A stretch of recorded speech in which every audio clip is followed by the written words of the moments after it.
The Edge Rebuild tool, as part of the Common Tools Plus toolbox, is designed to easily change the number of verts along an edge.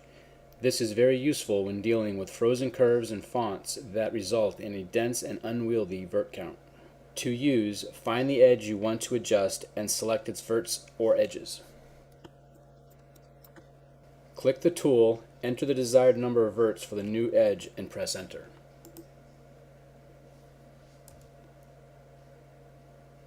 Repeat this for each curve that you need to adjust.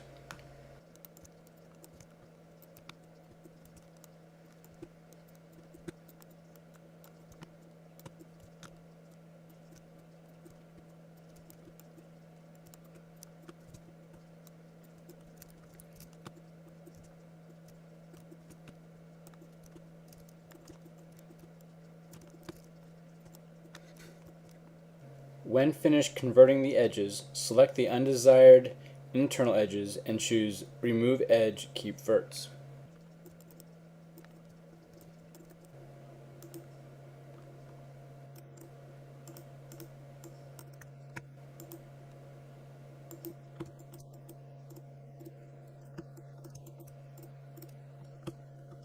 Map these functions to a keyboard shortcut to speed up your workflow.